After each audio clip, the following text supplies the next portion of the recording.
The Celtics are officially entering a stretch of the offseason where speculation becomes the main event. With training camp still a ways out and little hard news trickling in, fans and content creators alike are turning to rumor mills, summer workouts, and cryptic quotes to keep the momentum going.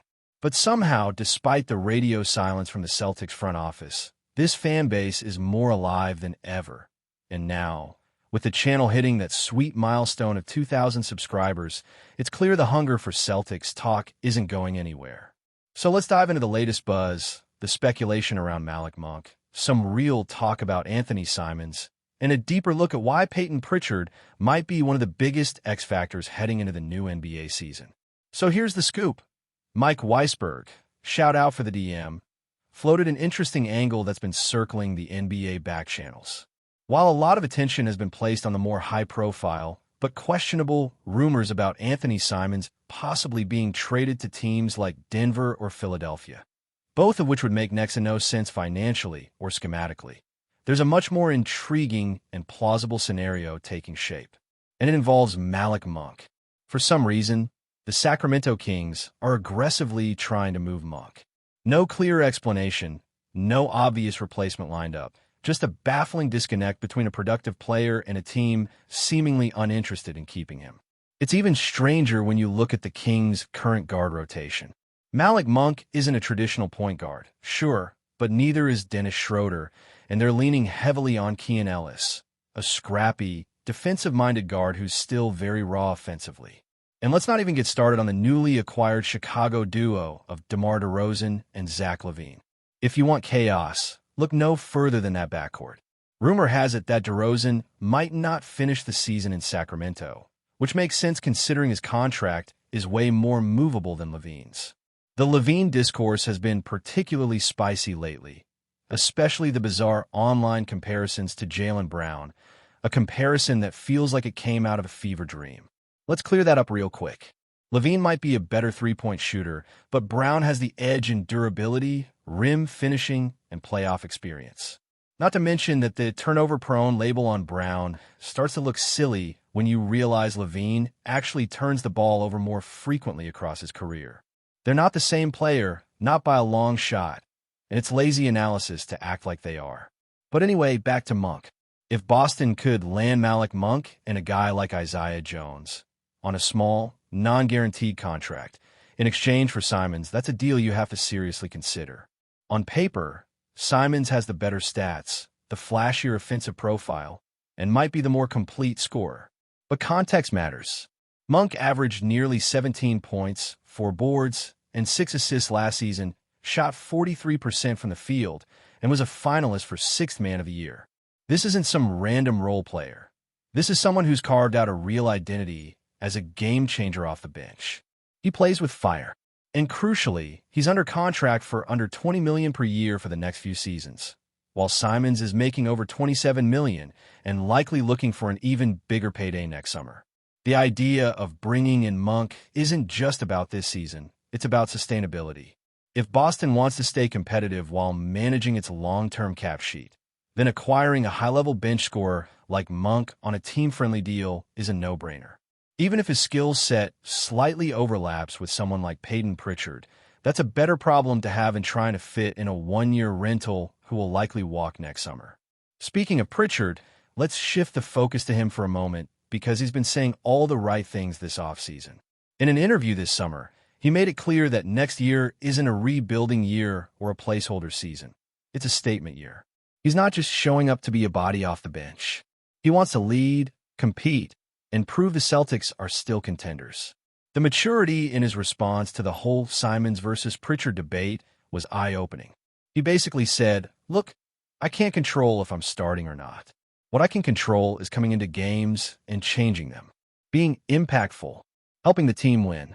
And honestly, if you're not rooting for a guy like that, what are you doing?" Let's not gloss over the fact that Pritchard took a serious leap last season. He played 80 games. 80. He nearly doubled his three-point attempts, hitting 40% on 8 threes a night. That's not just volume, that's elite efficiency. 14 points per game, 4 rebounds, nearly 4 assists, and did it all while shooting 47% from the floor. That is not a role player putting up garbage time stats. That's a guy earning real minutes and making them count. And yes, it's fair to wonder if his efficiency dips when defenses start paying more attention. That's the next evolution for him. But even if his percentages slide a bit, the fact that he's shown he can handle that kind of usage already puts him in rare company. Where it gets really interesting is looking at his development as a facilitator. Historically, Pritchard hasn't really run an offense in the traditional sense. He's been more of a microwave scorer, a guy you plug in to change the tempo, hit a couple of threes, maybe grab a scrappy rebound, and inject energy into the lineup. But now, with the Celtics reshaping their identity and potentially leaning more on younger pieces, there's an opportunity for him to become more than just a spark plug. If he can command the offense and pick and rolls, read defenses more consistently, and find teammates in rhythm, all while continuing to knock down shots, we're talking about a real starting caliber guard. There's still some skepticism, of course. Not everyone is sold on the idea of Pritchard as a full-time starter. Some folks think we've already seen his ceiling. But if that's true, that ceiling is already higher than most expected. He's not a traditional point guard, and he'll be the first to admit that. But what he is might be even more valuable in today's NBA. A versatile guard who can shoot off the dribble, create space, defend his position, and bring real energy to both ends. And now he's saying all the right things publicly. That matters. Meanwhile, the Celtics' frontcourt rotation remains one big question mark. Who's going to step up? Is it Chris Boucher, the 32-year-old who somehow keeps getting labeled a young big? Is it Neemias Queta, the Eurobasket standout repping Portugal? Is it Luke Cornett? It feels like a game of musical chairs, and the music hasn't stopped yet. There's also been some interesting buzz around possible trades. Names like Walker Kessler, Nikola Vucevic, and even Zach Edey have popped up in fan-generated scenarios. Nothing concrete yet, but it shows how wide open this roster still is, especially when it comes to depth at the 5. And then, there is Malik Beasley, the most random plot twist of the offseason. For a hot minute, it looked like a West Coast.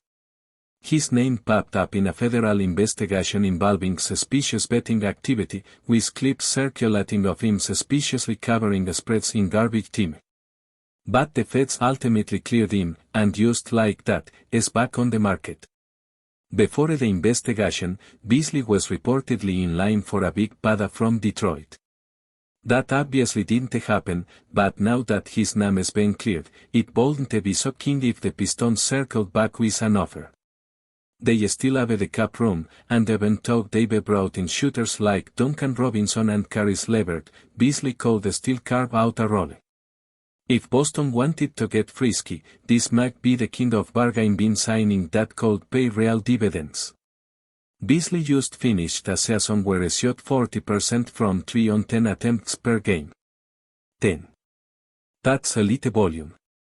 He played all 82 games, averaged 27 minutes, and finished second behind Pritchard in 6th Man of the Year voting.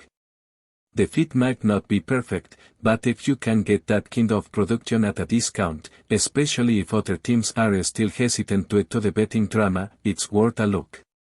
Ultimately, what this all boils down to is options. The Celtics are at a crossroads. They've got flexibility, they've got young talent, and they've got just enough cap maneuverability to make something interesting happen. Whether that's rolling with what they've got, flipping Simons for a more reliable long-term piece like Mank, or trying to reshape the bench around guys like Pritchard and maybe Beasley, there are paths forward. Some are risky, some are smarter financially, and some are just downright chaotic.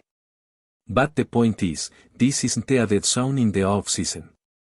This is when the seeds of the next season are planted. And Peyton Pritchard might just be the guy watering the whole damn thing. As we continue diving into the off-season narrative swirling around the Celtics, the energy around this roster is starting to shift. It's no longer about what could have been with last year's team, the one that fell short, the one that got close but not close enough. Now, it's about how this new mix of use, opportunity, and unproven potential might just make the upcoming season more exciting than expected. Not because they're favorites, not because they're stacked with all-stars, but because they're walking into a year where nearly every role is up for grabs. The structure of the roster right now feels intentionally flexible, and that's either going to be a beautiful experiment or a chaotic ride. But for fans who love basketball as a journey rather than just a destination, it's setting up to be the kind of season that keeps everyone watching every night, not just for wins and losses, but for growth, chemistry, and identity.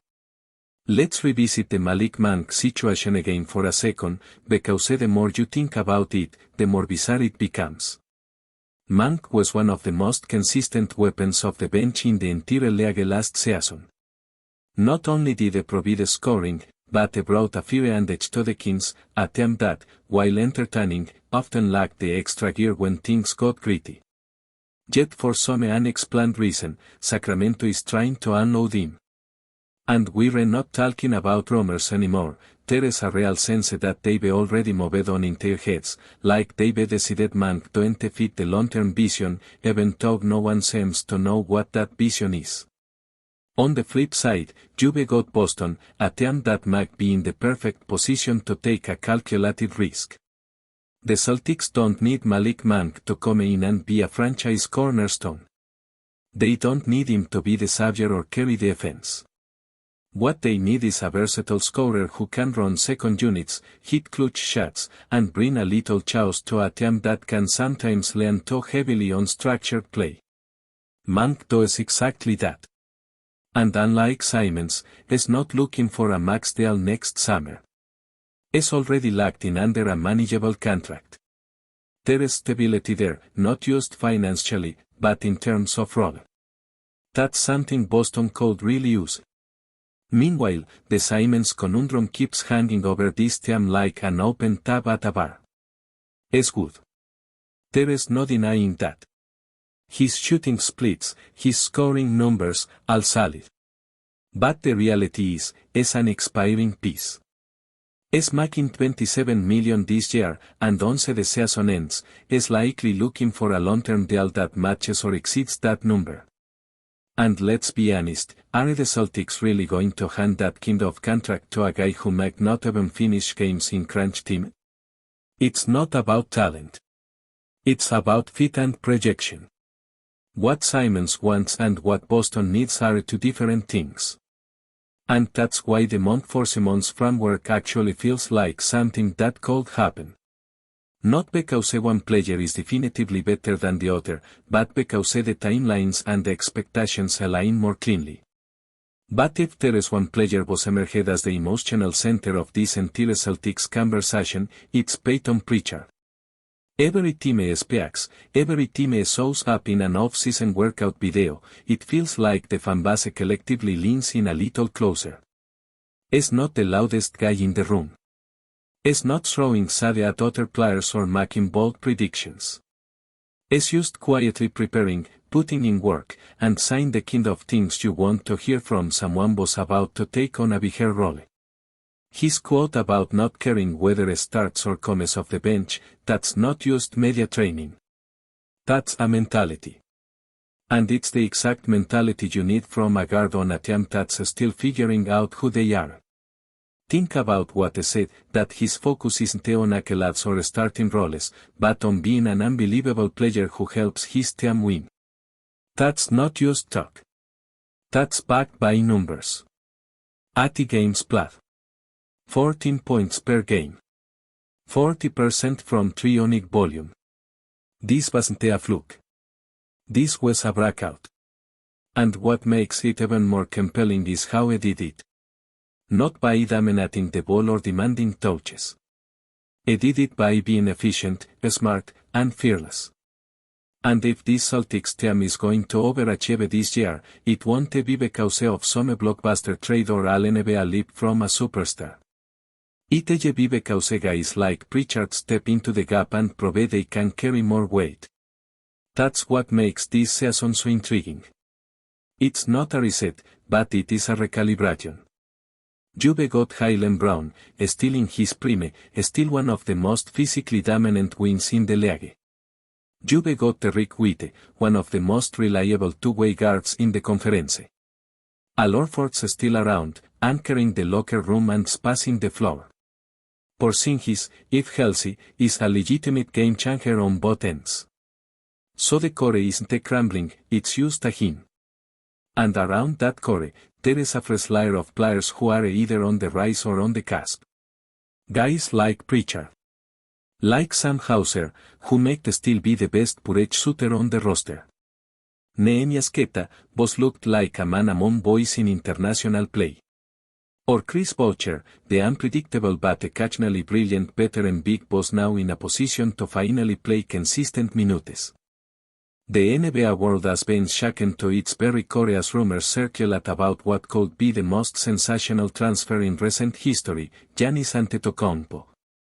The two-time MVP and one of the most dominant forces in modern basketball is reportedly heading to the Boston Celtics. The news has set social media ablaze, with fans, analysts, and former players speculating on what this seismic move could mean for the league, for the Celtics, and for Giannis' own legacy. For years, Giannis has been synonymous with the Milwaukee Bucks, leading them to a historic championship and becoming the face of a franchise that transformed under his presence. Yet whispers suggest that behind closed doors, tensions, ambitions, and the allure of a storied franchise like Boston have combined to create a perfect storm, prompting the Greek Freak to consider a new chapter in his career. Insiders hint at discussions involving massive contracts, team restructuring, and a vision that aligns with Giannis' desire not just to win but to dominate a league historically known for dynasties. The Celtics, a franchise steeped in tradition, are reportedly willing to make monumental moves to secure a player of his caliber, signaling a readiness to shake up the Eastern Conference landscape and challenge the very foundations of NBA power structures as we know them today. Sources close to the situation have painted a picture of a negotiation process that is both intense and highly secretive, with multiple layers of strategy, personal ambition, and financial maneuvering at play. The Celtics organization, known for meticulous planning and a history of calculated risks, is said to be orchestrating a scenario that could allow Giannis to seamlessly integrate into a team already boasting championship pedigree. Speculation abounds regarding the specific mechanics of the transfer, including potential player exchanges, draft picks, and salary cap gymnastics that could facilitate the acquisition of a superstar without destabilizing the broader roster. Analysts are already debating the implications for rival teams, with some suggesting that the Eastern Conference might face a seismic shift in competitive balance, as the Celtics could instantly transform into a title favorite, possibly rivaling even the most dominant squads of the past decade. Fans of the franchise have been caught between elation and disbelief, with social media threads overflowing with reaction gifs, mock jerseys, and animated debates about the possible starting lineup adjustments that could accompany Giannis' era evil. Meanwhile, other teams are reportedly scrambling to recalibrate their strategies, understanding that if the rumors hold any truth, the Celtics may have just secured a transformative talent capable of redefining the league's power hierarchy. The arrival of Giannis Antetokounmpo in Boston, if confirmed, would represent more than just a high-profile trade. It would be a cultural and strategic pivot for the Celtics, one that signals intent to dominate not only games but the broader narrative of NBA supremacy.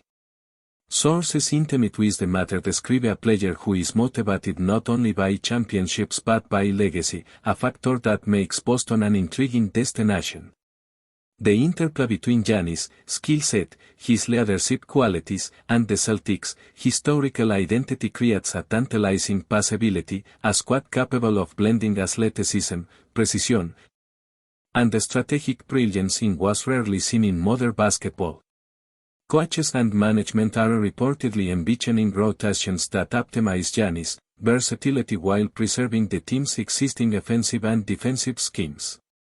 In locker rooms, insiders claim excitement mixes with nerves, as veteran players contemplate the implications of a superstar joining their ranks. Commentators are already predicting shifts in league-wide narratives, imagining highlight reels of alley-oops, defensive blocks, and fast breaks that could redefine the Celtics' brand and, potentially, reshape the very image of the NBA. The rumor, still unofficial, is evolving into a global conversation, capturing attention from fans, journalists, and analysts alike, all eager to witness what could become one of the most defining moments in basketball history. Financial considerations, contract negotiations, and long-term planning are reportedly at the heart of the discussions surrounding Giannis' potential move to Boston. Sources suggest that both the player and the Celtics are engaging in meticulous analysis of salary cap implications, endorsement opportunities, and team-building strategies that could maximize both short-term success and long-term sustainability. The complexity of such a high-profile transfer is immense, with multiple contingencies reportedly being considered in real time, from injury protections to performance incentives and potential opt-out clauses. Rival teams are watching closely, with executives understanding that the ripple effect of such a move could trigger a cascade of trades, signings, and strategic pivots across the league. Fans, meanwhile, are contributing to the frenzy, dissecting every cryptic social media post and speculative report, generating a level of buzz rarely seen outside of the draft or the playoffs. The rumor of Giannis joining the Celtics is creating not just excitement but anxiety, as stakeholders across the NBA speculate about the balance of power, the likely championship implications, and the redefinition of team identities that could ensue. In this swirling environment of uncertainty, anticipation, and speculation, the narrative of the NBA is poised for a dramatic, potentially historic, transformation that will reverberate far beyond the hardwood of Boston. As the NBA world holds its collective breath, the notion of Giannis Antetokounmpo donning the green and white of the Boston Celtics continues to dominate conversations, creating a climate of intrigue, speculation, and heightened expectation. Sports media outlets are inundated with analysis, ranging from tactical breakdowns of how Giannis' skill set could complement the Celtics' roster to psychological assessments of the potential locker room impact and team chemistry dynamics. Former players and analysts alike are weighing in, suggesting that this move, if finalized, could accelerate the league's evolution toward superteam formations, redefining competitive hierarchies in the process.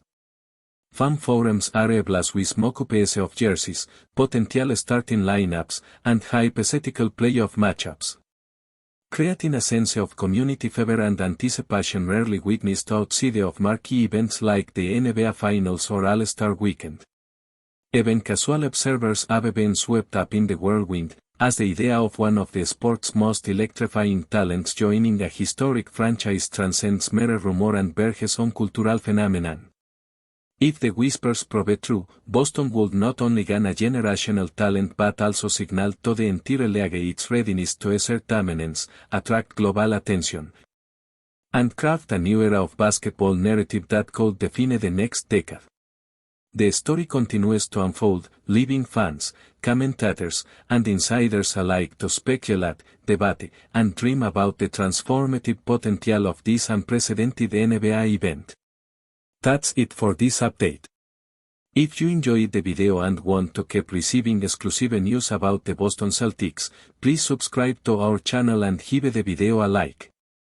We always appreciate your comments and opinions. See you in the next video.